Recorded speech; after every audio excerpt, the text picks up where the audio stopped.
Let's record this. Let's record this. All right. So, Podium Dynamics Academy, speeches made meaningful. And we have a few announcements I'd like to make. We're trying to get this, take this to the next level. And what's the next level for us at Podium Dynamics Academy? The next level is to have us on a big website. And that website run on a software where you can impute your details. You have an assignment to do, you upload your assignment, whether it's a voice note assignment or a video assignment, you can upload on the website. And then you get to download all of the lectures already recorded and uploaded for you to download. And you can also have access to ebooks and materials. And you are assigned to a coach, a public speaking coach, so that every time you have peculiar issues, you can send a chat to him, you can send a mail to him, and the person will respond to you. Every now and then we usually would have, a general meeting where everybody will come, like a Zoom meeting, where we can check us out, see how we're doing, see how we're faring, and get to talk every now and then. And that website is going to cost us close to ₦1 million. We're getting donations from students who have been getting so much value, and from members of the alumni who have gone through the entire program and who feel they want to support. We're saying that let's the school take 70% of the website and publicity of the website, and let the alumni and the few others who feel they have value from this training and this class and this school to donate 30%. So with 300K, we can get this started. All you simply have to do is donate 3,000 naira and you are good. You're donating. And what do you get to stand to benefit? You donate.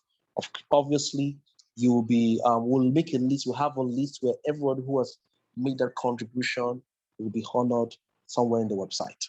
All right, that's a very important announcement I felt I should just share. And for those of you who are on the WhatsApp group, we already made an announcement. We'll make it again so that you can participate. Let's get into our subject matter for today. Today, we'll be talking about something quite important, something quite easy, simple, but we don't really pay attention to it. We call it primacy and recency. Primacy and recency. If you have your writing material, you want to start writing. We'll get to define what primacy is and also get to know what recency is, especially as it relates to public speaking. Especially as it relates to public speaking. So let's get right into what primacy and recency is.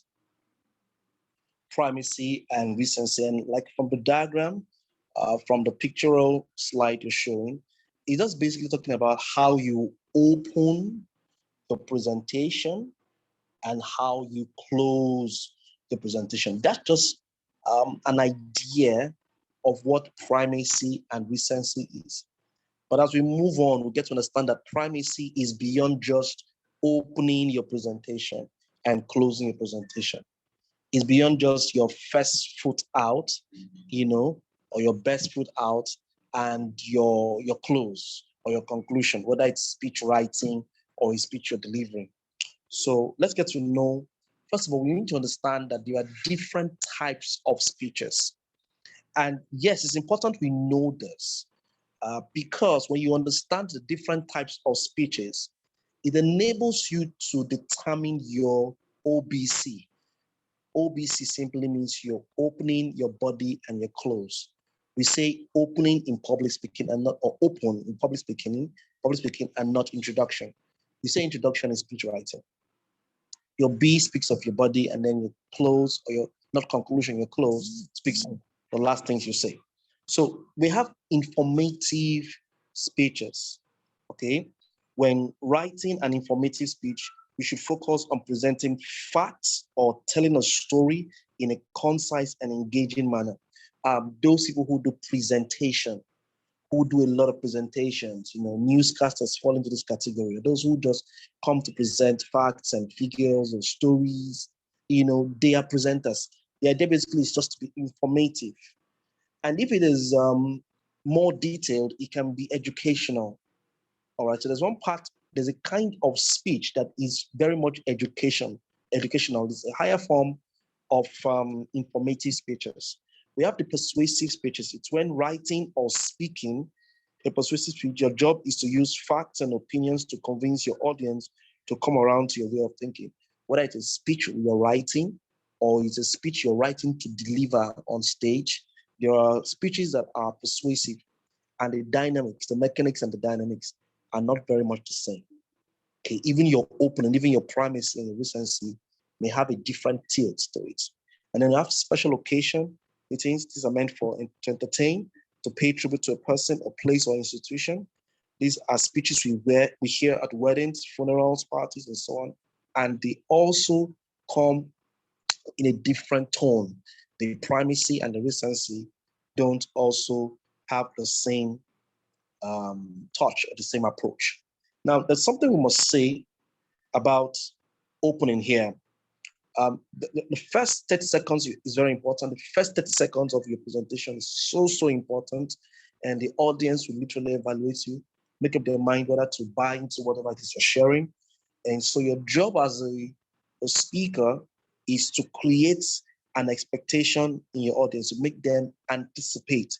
And beyond that, to grab the attention of the audience and engage them, make them become interested in your speech, is to lead them into your speech. And so we often very much say that your opening is supposed to wow the audience. So it's very important that you realize that whatever presentation I'm going to give, it must wow the audience. It must wow the audience. So let's begin. What is primacy? What really is primacy? I'll give you a simple understanding of primacy. Primacy is the core matter, you're sharing. So like I said, it's beyond just the opening, it's the core, it is central message, the key statement, and you must make sure it is emphasized so that people can pay attention to it. It's not only present in the opening, it's also present in the body and maybe even present in the close. And so because primacy is the core matter of a presentation, the organization of your speech has to put into cognizance your primacy. Primacy is the primary matter, and in public speaking, we call it opening sometimes, and primacy is also the introduction. All right. So there's something we need to understand about, like I said, that primacy is primarily in your opening, the first words of your first line of argument, but it's not just the first words, it's also the core, the main things you're sharing. And so organizing your presentation, you should make sure you understand how you organize your ideas. When organizing the main ideas of your speech, the main ideas here again is your primacy. When organizing the main ideas for your speech, there are 5 organizational patterns that you can choose from: topical, chronological, spatial, causal, and problem solution. Now, we're going to discuss these in sometime in the future when we start discussing organizing your presentation, how to organize it, how to put together your presentation. We'll look at what it means what topical organization means, what chronological organization means in your presentation, what spatial organization means in putting together a speech, what causal and what problem solution is. That's for another day. Okay, so basically, organizing your ideas topically, let us just look at that. At other times, you may organize your speech points based on 3 principles.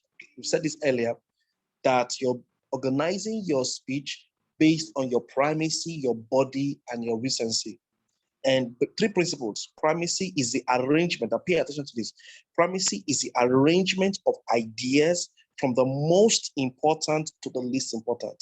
From the most important ideas. I tell my students, when you are speaking, don't bring forth don't start from your least important ideas.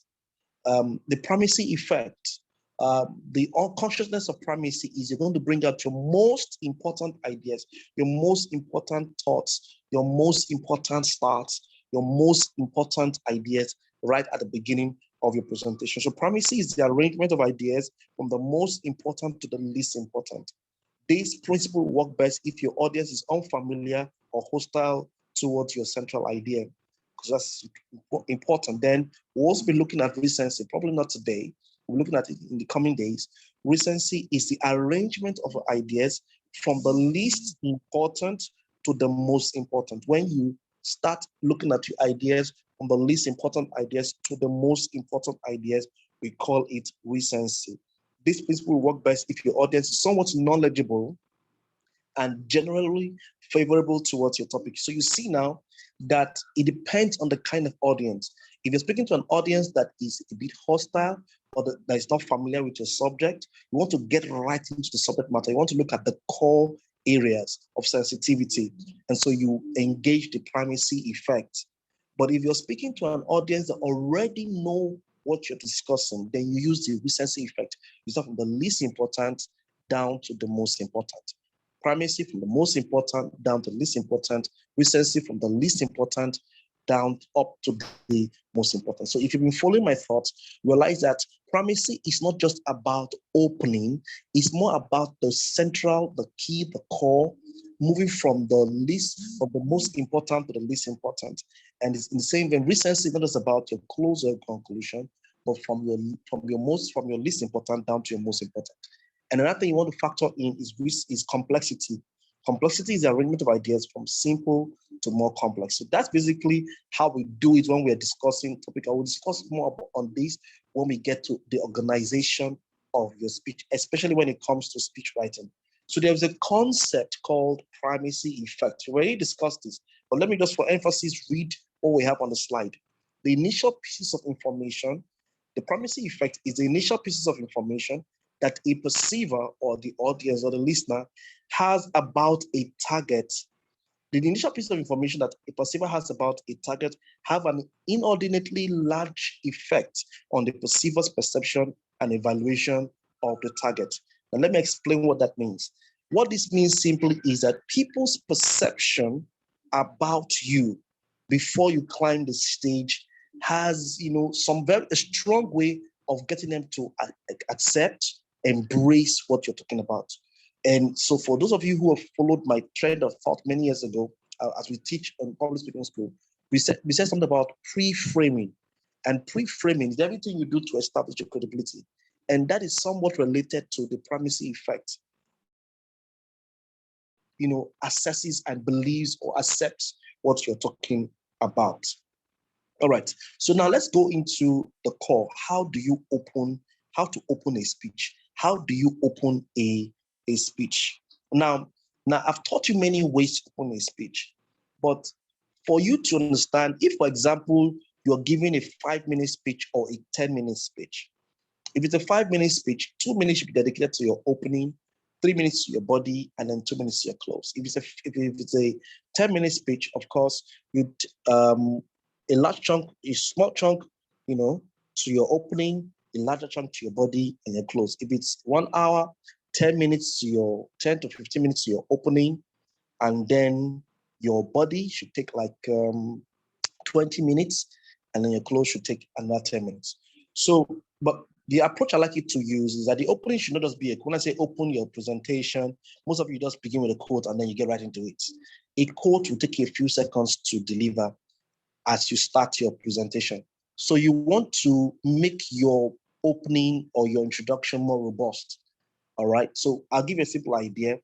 Open your speech with a trio, and that trio is called the pre-open, the open, and the post-open. You want to write that down: the pre-open, the open, and the post-open. So your pre-opening usually is a salutation. Good morning, good day, ladies and gentlemen, distinguished gentlemen.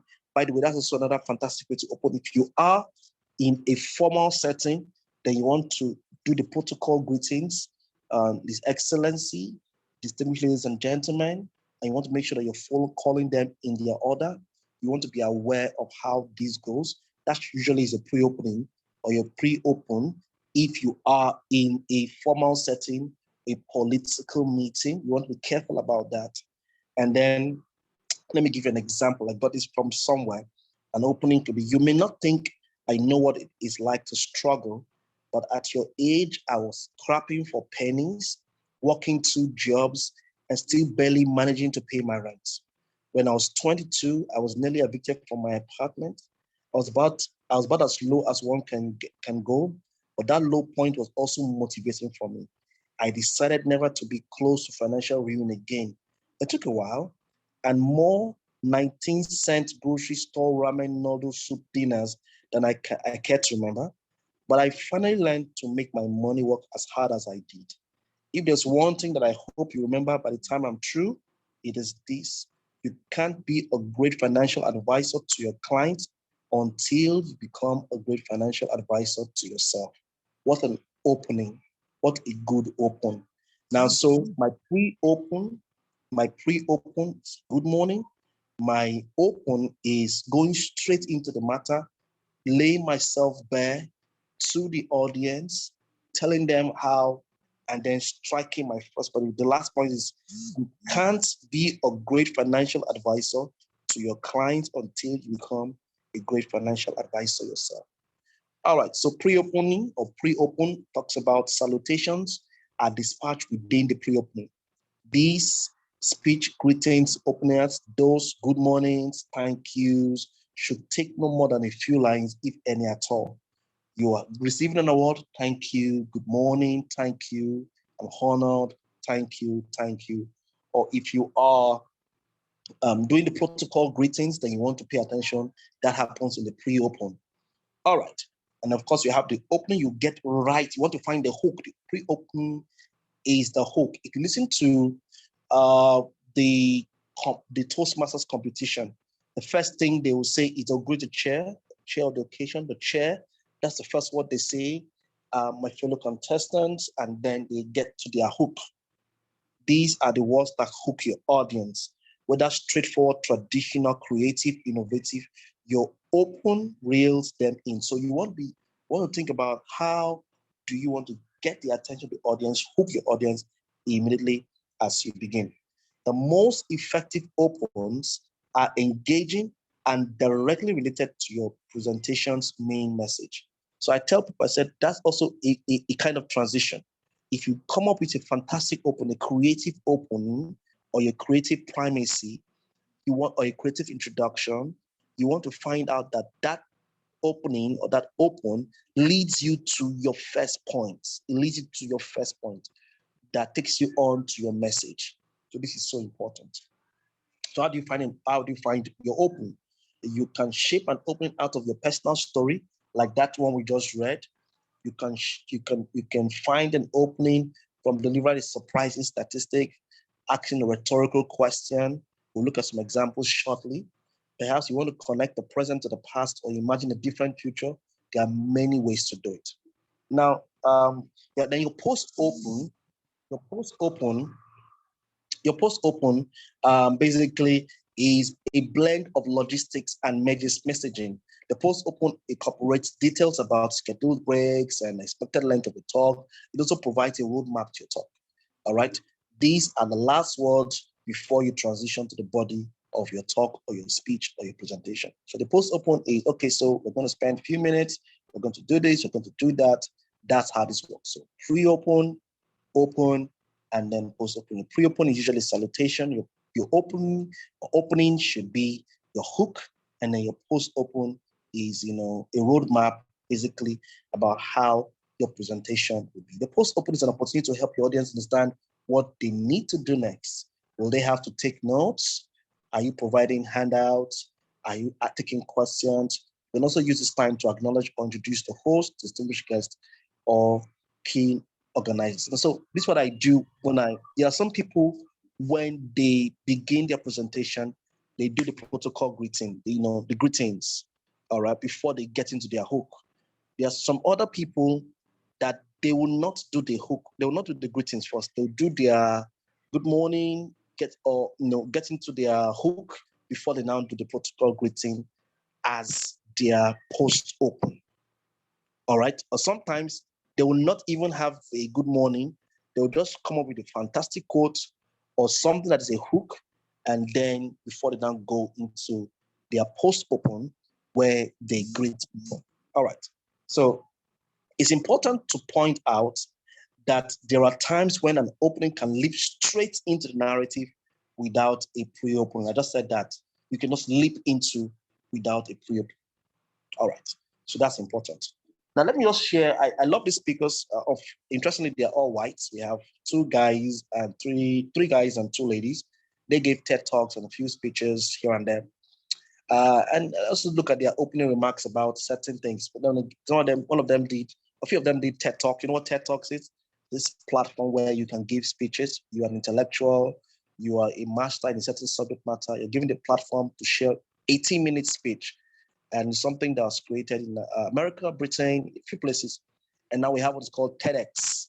So, and then Toastmasters, you know them for many years. They are this public speaking club, existing for a while, and people they have this competition they do yearly. So we're going to look at how these people gave their speeches in TED Talks and in Toastmasters competition. Look at the first one, Eric Elias. He's talking about his air crash. Look at how he began his presentation, his opening. Imagine a big explosion as you climb through 3,000 feet. Imagine a plane full of smoke. Imagine an engine going clack, clack, clack. Sounds scary. Well, I had a unique seat that day. I was sitting in 1D. All right. So that's how Eric Elias talks about his air crash experience as he boarded the plane. In fact, if you watch a video, who's a lot more descriptive, as he edged on to his open and then his post opening. So you want to check out Eric Elias TED Talks Google it up and then check out on YouTube and then watch that presentation. Let's see another one. Seth MacFarlane, opening with humor. Look what he said. And I think Seth MacFarlane is that man who was the character behind TED. Those of you who have watched TED 1 and TED 2, those of you are movie enthusiasts, you probably have watched a movie TED. So he gives this opening somewhere. He says, there's nowhere I would rather be on a day like this and around this electoral equipment. It was raining. Now that's something about his election around, and then he just made this, began to laugh as his opening. All right. Then pink confession and curiosity strategy. Open. I need to make a confession at the outset. That's just what he's saying. I need to make a confession at the outset here. Again, it's not onset, it's outset. I need to make a confession at the outset here.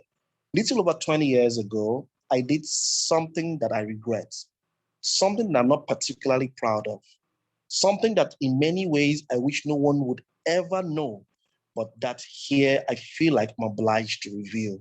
Now he's getting us to be curious. He's doing the confession and curiosity strategy, and he's hooking us to his subject matter right from the very beginning. Dan Peak strategy, you want to check Dan Peak out. All right, Kelly McGonigal, she gave a TED Talks, and look at what she did. I have a confession to make, but first I want you to make a little confession to me. First, what she's saying as she climbed the stage.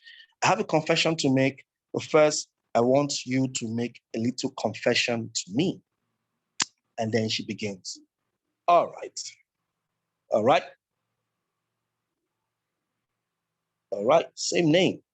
Jane Mark Gonigal says, opening, that you will live 7.5 minutes longer than you would have otherwise just because you watched the stock.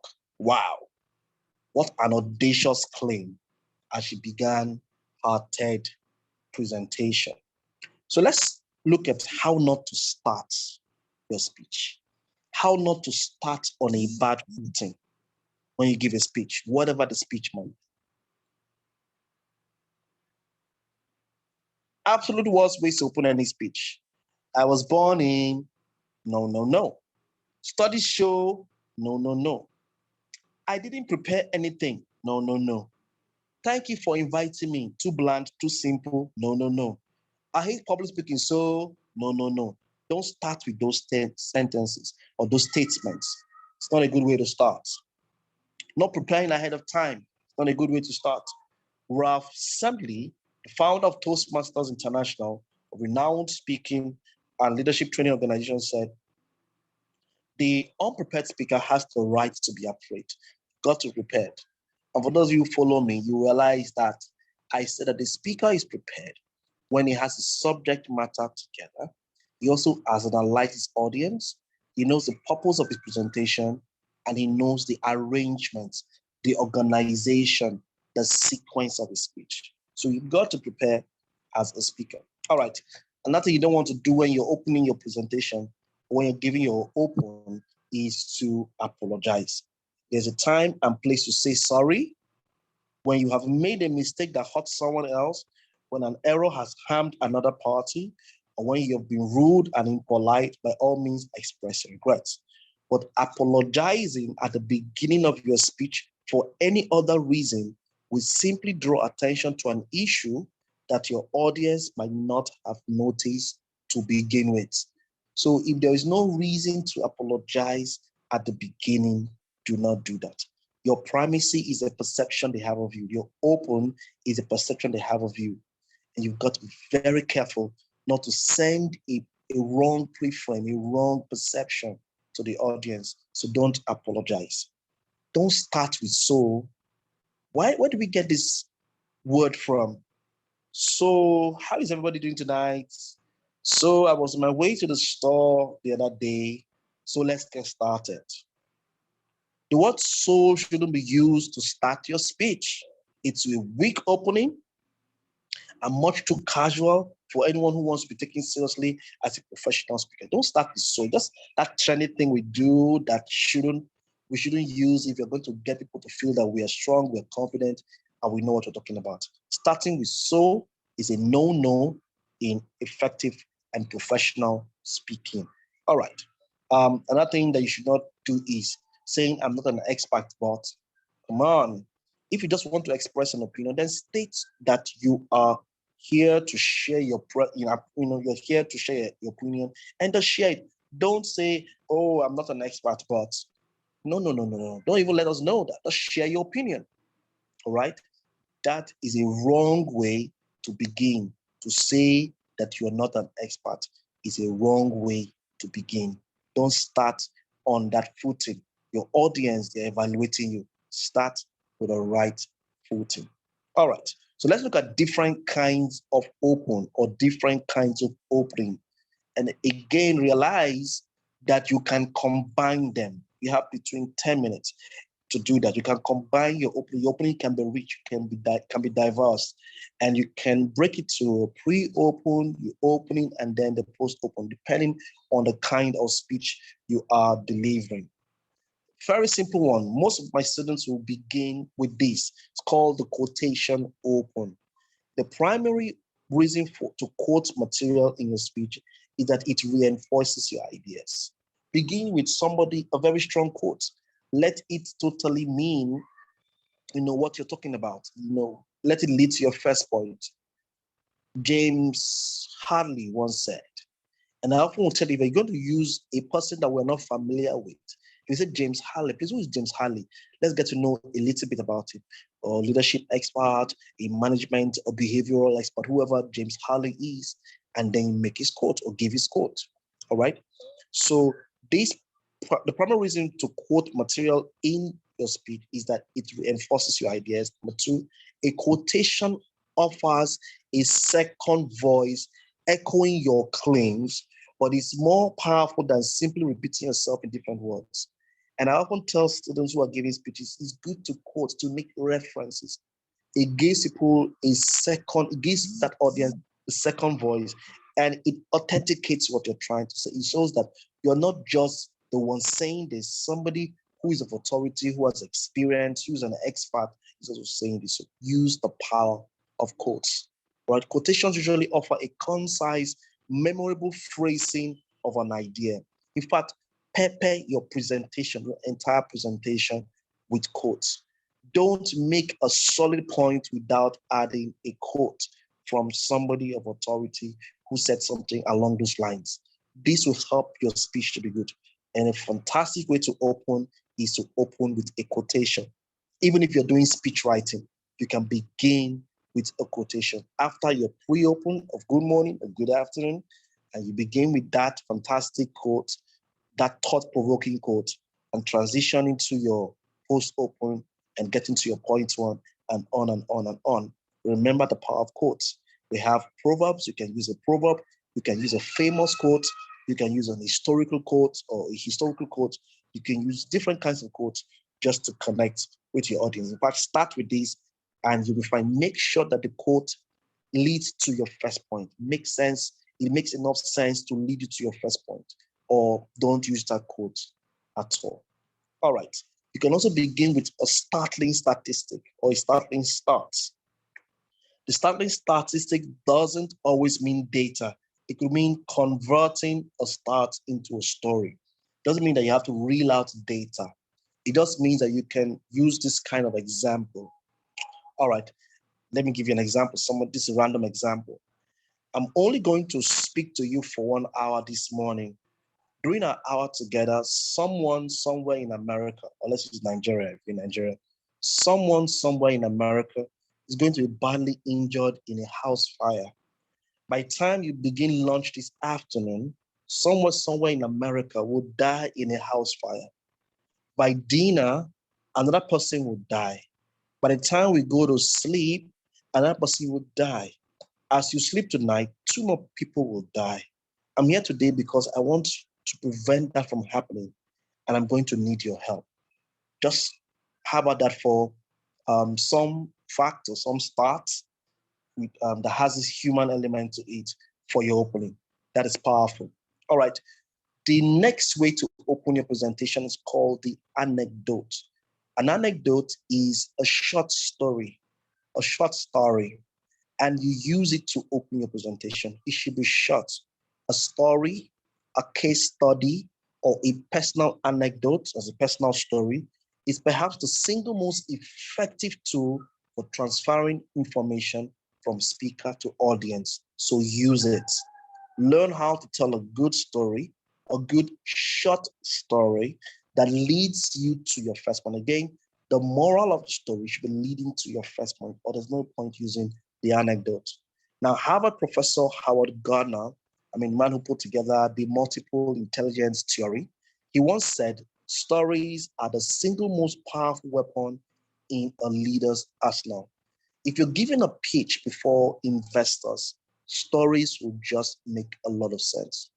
Converting that to your conversation about, instead of using stats, you just begin with a story.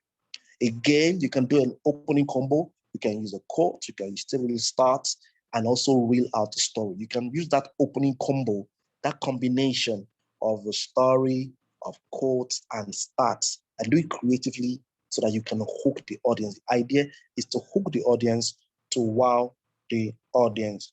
You can use what's called the common ground open. The common ground open. In rhetoric and communication, common ground is the basis of mutual interest or agreement that's found or established in the course of an argument. What's the common ground? What common ground do you share with that audience? And that's where audience analysis comes to play. Know what kind of audience you're dealing with, who are you speaking to, what kind of audience, and then you want to find out what's the common element, what's the common factor between everybody. All right. You may not think I know what it's like to struggle, but at your age, I was scrapping for pennies, working 2 jobs, and still barely managing to pay my rent. It got easier when I learned to make my money work hard as I was. It's a lesson I plan to share with you today. So that's you trying to find common ground as you open. All right. We have what's called a descriptive open, or descriptive opening, or descriptive introduction. With your help, we are going to implement new lessons that reduce the rate of failure by increasing students' opportunities to experience success. So you're describing what you're going to do as you begin your presentation. All right. There's also what's called the third person anecdote open. The third person anecdote open. Now you choose a story or anecdote you've heard along the way, or pick one out of the local newspaper or online news story and use it to reinforce your presentation's main idea or main message. However, don't start by saying, I like to begin with a story. Don't say, I like to begin with a story. Just go ahead. You can start by saying, James is a taxi driver, and he He loves his job. He lost his oil company job a few months ago. And instead of choosing to stay back at home and whine and complain about joblessness, James registered for Bolt, formerly called Taxify, and started doing a taxi job. In the course of driving, James met one person who liked his humility, his intelligence, and his dedication to work. And that person would invite him subsequently to take him around. I got his number and got him to take him around to different trips. Eventually, through that fellow, he got a job. And this really is striking because it leads to my first point that you need to start with what you have where you are, in spite or despite the circumstance. So that's an opening that uses a third person anecdote, not my own story, but somebody else's story to open, a presentation. You can also begin with a show of hands. And we say poll the room in speaking. Poll the room as you get to know who's available, who's with you, who wants to make the money you want to make, who wants to go with you, and all of that. You can begin that as you start your presentation. There's also something called the contrast open. This technique showcases the difference between diametrical opposed concepts, positions, ideas, or words. As a result, this approach is useful if you want to persuade others to change their perspective or embrace something new. Here are some teams that work well. Now, when you use the contrast open, you're going to present some fact as against another fact. You're going to present some idea as against another idea. You're going to present some philosophy as against some other philosophy. One point against, you're going to place before the audience two issues, two ideas, two concepts, and the goal X and Y. And the goal is to make them see that Y is better than X by presenting the two. Again, that takes some level of creativity, that takes some level of study, but it's a fantastic way to open your presentation. You can look at contrast needs and wants, difference between needs and wants, show what people need and what people want. And then the idea basically is to get them to understand that needs are more important than wants. You can also get them to see obstacles versus opportunity. All right, what they consider as obstacles, you clearly highlight them, and then you show them the opportunity in your contrast opening. You look at the problem versus the solution. You reel out the problem, and then you show them the solution. The possible versus the impossible. This contrast, this doing this big as you open your presentation is called the contrast opening. Then the information gap kind of open. Basically, it just simply means that you are aware that they do not have a certain information, and you just get right into sharing that detailed information.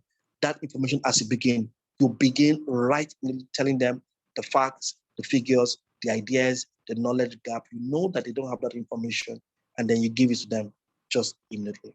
Then this day in history open is also a fantastic way to begin. Maybe this day in history means something significant, or it's related to the theme or related to the event or the occasion. You can begin with this day. So perhaps you're going for an event, and then you check out that what that day is in history. And then maybe somebody died, somebody was born, a war was fought, something was instituted. Just begin with that and relate to the theme if it's possible. And you just might be surprised the day you're giving your next presentation may be related to a special day in history. And then you begin on that note. Get them excited. The goal is to hook the audience.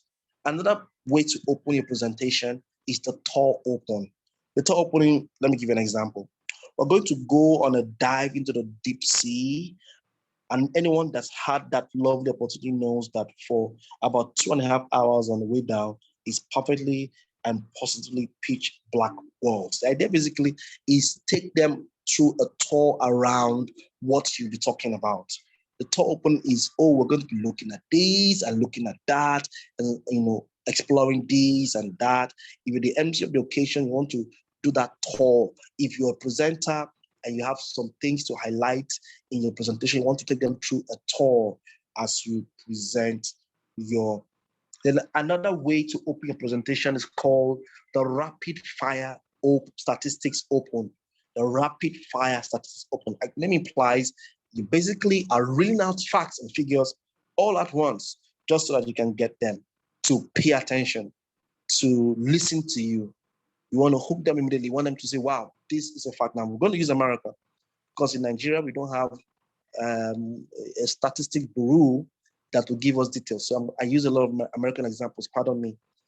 Between 2013 and 2016, more than one in three American adults took. Between 2013 and 2016, more than 1 in 3 American adults took a turn through the drive-through or approached the counter to grab a fast food meal on every given day. For children and teens, a fast food diet has been associated with higher caloric intake and poor diet quality. That double whammy is a reality that more young people face, as studies have found caloric intake from fast food on the rise for children aged 2 to 18. The industry itself shows no sign of slowing. The fast food industry is $198.9 billion business in the United States of America. It's expected to grow by more than 20 billion by 2020. Imagine you really ruling that level of statistics. Now, it could be anything. This is about the fast food industry. You can reel out on sex, on HIV, on business, on whatever subject matter. You can use the rapid fire statistic approach or opening to begin your start. You can use the mystery open. You pose a single question at the start of the talk and then answer it piece by piece during your presentation, leaving the big reveal to the close. You pose a single question at the start of your talk, part of your speech, and then you answer it piece by piece during your presentation, leaving the big reveal for the close. It's called the mystery open. And we also have what's called the challenge open. Now, for those of you who have attended that class on close, different kinds of close, we also have what's called, we have to do challenge close. So what's the challenge open? Challenges poor audience to act or deliver on a goal. You could open a speech with a challenge if you're seeking legislative change, raising money for a project, looking to increase sales, or asking for volunteers. The main objective is motivation. The audience not only needs to buy into your message, but take actions to manifest it. So from the beginning, you start to challenge them. You just start to challenge them from the beginning. Fantastic way. I would advise that you combine these different openings so you can have a stronger, persuasive open or primacy as you begin the presentation. Dreamers see possibilities where others see obstacles. I'm here today to call upon my fellow dreamers to encourage those who are hesitant about the project to look past the stumbling blocks we face in the construction of this community playground and consider giving kids a chance to play. That is your opening. Dreamers see possibilities where others see obstacles. I'm here today to call upon my fellow dreamers to encourage those who are hesitant about the project to look past the stumbling blocks we face in the construction of this community playground and consider giving kids a chance to play. That is what is called the challenge open. Then we have the skeptical audience open. A doubting audience is a difficult audience, and there are times when you will be trying to get an audience to buy into, and they're skeptical. So a doubting audience is a difficult audience. There's no getting around it. They may be untrusting of your ideas or against what you are proposing. Perhaps they have been disappointed in the past or simply stuck in their ways. The more hostile the crowd, the faster you need to address the gap. While every opening needs to be a blend of your goals and audience needs, this one requires careful consideration. If you're dealing with a skeptical audience, you want to address skepticism almost immediately. You don't want to go around all of those things you want to address their skepticism almost immediately. You want to anticipate the major objections, have a sense of divided loyalties, frame the message around their concerns, not yours, avoid defensiveness, and acknowledge the obvious truths early. So this is in a case where you're doing something like a conflict resolution, your opening has to be so straight to the point. Now, I love this one because questions arrest attention. Write that down. Questions arrest attention. Rhetorical questions particularly arrest attention. Now, so you want to begin on that note. Begin by engaging the audience by asking questions. A question that does not demand an answer. A question that you're going to answer as you go ahead. And this is also a very fantastic way to open. We call it the activity open or the icebreaker open. You can open your presentation with an icebreaker, an activity, a demonstration. And if you're on a WhatsApp group, I'm going to share you some links of different openings, different people who used icebreakers just before they did their presentation. All right, so that's where we're going to stop for today. Tomorrow, when we have another class, we're going to go into recency in public speaking. I'll take questions, and I know that you got a value. So let's just take questions quickly and see what things that you probably have, you want to ask about what you've learned. Don't take this thing for granted. Be particular about your primacy, about your opening, about your core message. Take your time to detail it on ground. Do your pre-opening, your open, and then your post-open. Make sure you identify what kind of opening you're going to use. Is it activity opening? Is it rapid fire statistics? Is it personal anecdote? Is it third-party anecdote? Is it quotation opening? You want to find out which one am I using particularly. Write them down on paper, then combine them, rehearse it. Stand before a mirror and rehearse it. Use a recorder, check it out, see how it feels to you. Make sure you've gotten that very well. And then once you've done that, make sure that it helps you to transition to your first point, and then you're good to go. Now we can be talking about the close at that time. Does anybody have anything to say today? Yes, go ahead. Let me take your questions.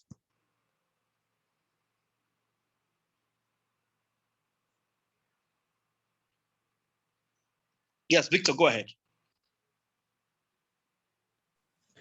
Yes, good evening, sir. Yeah, good evening, sir. Yes, sir. I just want to thank you for tonight's class.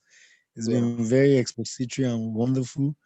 I really do not have any question because I was following to the nail. Okay. I just want to appreciate you for all you've done. Thank I you, sir. also found out that in the donation, I didn't get any account. So please, sir, okay, if you can I'm going to make that available in the WhatsApp group. I'm going to make that. Just check out the WhatsApp group. I'm going to make sure that you have that available. I'll announce again and then make it happen. We very often don't realize that a speech is about your primacy and your recency.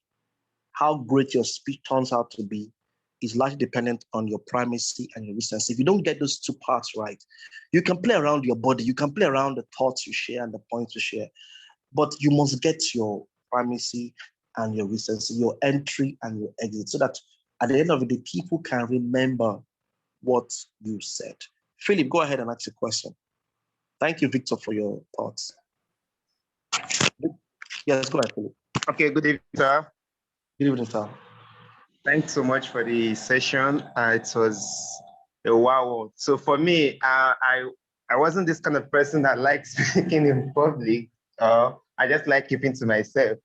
But I've seen the opportunities, the impact, being able to stand in front of people or being able to share ideas with other people can actually bring for me and also impacting others. So I'm really paying attention to it very well now. So this session, this night, has really opened my eyes to so many things. So the only question I have right now is it possible to get the recording of this? If yes. Yeah, it's possible. It's possible to get a recording of this. Okay, sir. Okay, sir. Chat me on WhatsApp. All right, sir. All right. Well done. Thanks. It's good to know. The opportunities in public speaking is endless. at some point the microphone will be brought to you. You would have no choice. Master it, and master it well, and master it like a professional. When you speak, when you speak in any occasion, let people know that this person is trained. Let them see the sequence. Let them see the organization of your thoughts. So well done. And your exit and your entry, like, wow, this person, there's something about this person that is different from that rowdy, loud mouthed. You know, there are people that think that, oh, I can speak now. He's not to talk. He's not us to talk. And then they go in there, and the person is lousy. That person is not organized. But when you see a person who is trained, who understands the mechanism and the dynamics of public speaking, and he holds the mic, you have a feeling that this person is organized. I like the way this person is presenting his thoughts. He's not so sequential.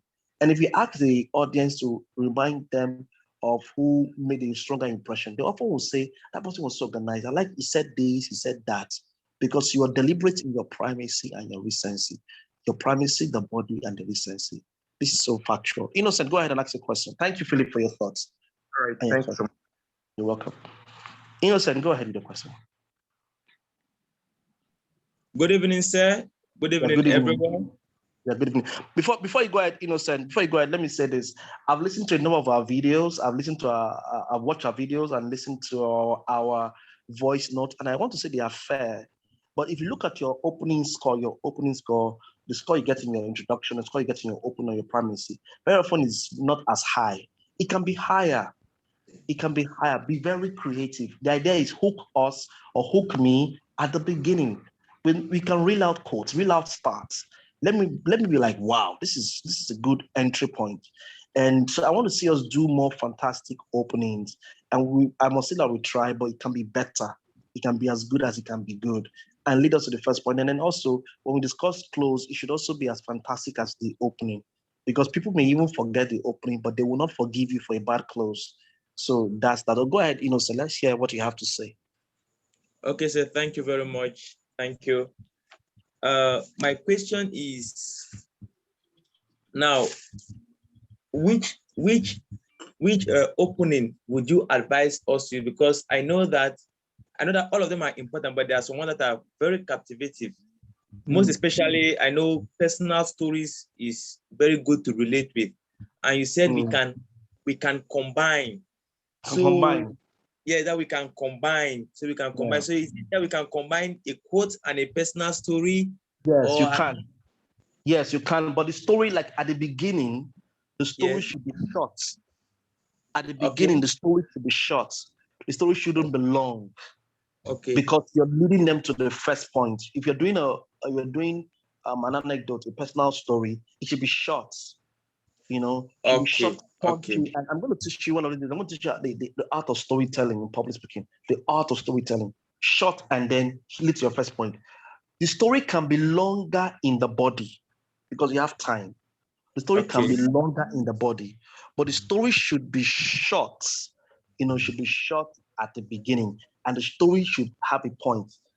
So quote, story, starts. What a combination! What a massive combination!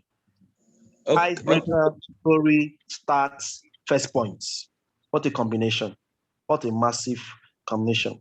Salutation, protocol of greeting, icebreaker or activity, rapid fire starts, just combined. Quotes, starts, question, fantastic opening. So, any of those things will work well, right? Okay. I have another question also. Go ahead.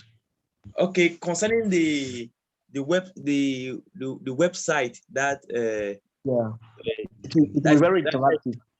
That is to be great. Yes. So are we going to still have live session like this? Yes. We definitely will have live sessions like this. Because this is so very important. It does this week we're going to even have us to do. I'm waiting for you guys to tell me you're ready for your assignments. When you're ready for your assignment, we're preparing for it. When you prepare, when you're ready, we'll have you do it in front of people. We'll get to watch you. If you want us to see you or hear you, if you want us to see you, yes, we get to see you so we can assess your facial expressions and your body language and your appearance as an additional to the speech mastery analyzer.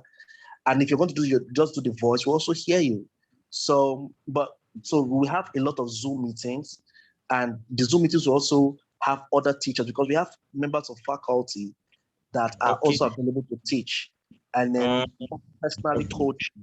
And you can upload your assignment, because we are affiliated with an organization out of this, but they need to see your progress sheets. They need to see that you've been uploading videos, different videos, so they can assess your progress. And so we don't want to also submit this to them with your ultimate. One of us is doing her final speech, 10-minute speech, which we're going to be sending to Global Speakers Federation. She's also wanting to be certified as a public speaker, get the certification, not just the certificate from our school, but it's the certification. So she's working on that tomorrow. She's going to the studio to do a good video. I've told her the requirements, good lighting, good sound, so she can project very well. And then we'll send it. Then they'll assess her. They will archive that. So she's now a certified speaker. Send her the certificate from the United States of America. So, but they also are requesting that we have this file, the progress you've made, all those speeches that you've done that are on YouTube. Send the links so we can upload them, and they can see them and assess them, see the progress you've made as you've learned. So that is why we need to come up with this website and make sure that it's very, very engaging. But of course, we'll still have Zoom meetings will stop, the WhatsApp group won't stop. The link to the WhatsApp will even be on the website. Zoom meetings, we'll both chat on the website and also chat on WhatsApp, all encompassing. All right. Okay.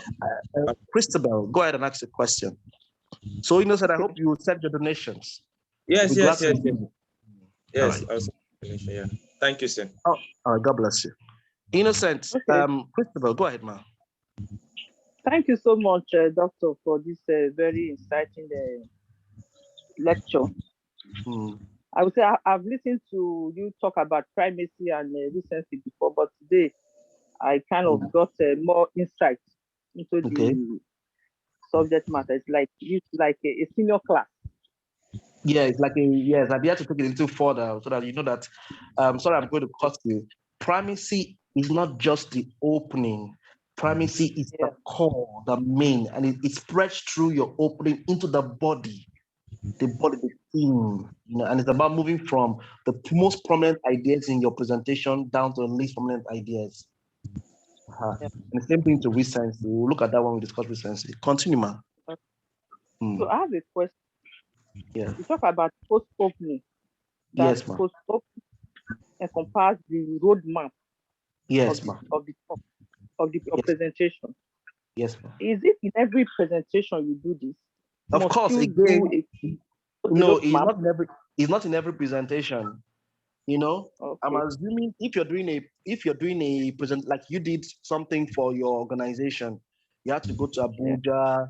So you do your pre-open, maybe greetings, you honor the people that you need to honor, and then the next thing should be your hook. Your hook should either be a question, activity, start, or whatever you want to use.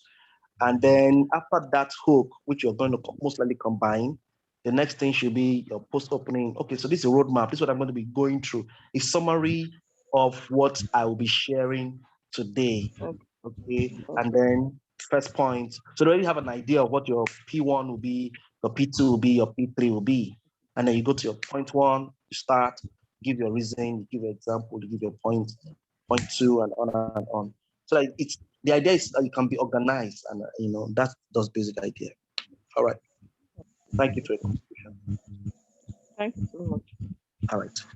All right. Do we have any other question? All right. So thank you guys for showing up today. Thank you. Thank you, Christabel. Thank you, Innocent. Thank you, Emmanuel. Thank you, Enobang Karika. Thank you, Grace Wana Abasi. Thank you, Mutu. Thank you, Unzikaran. Thank you, Victor. Thank you, everyone. I'll see you tomorrow. Hussein, thank you, Unzikaran. Thank you, Philip. Thank you, Simeon. I'll see you tomorrow when we'll continue the second part of this class. God bless you.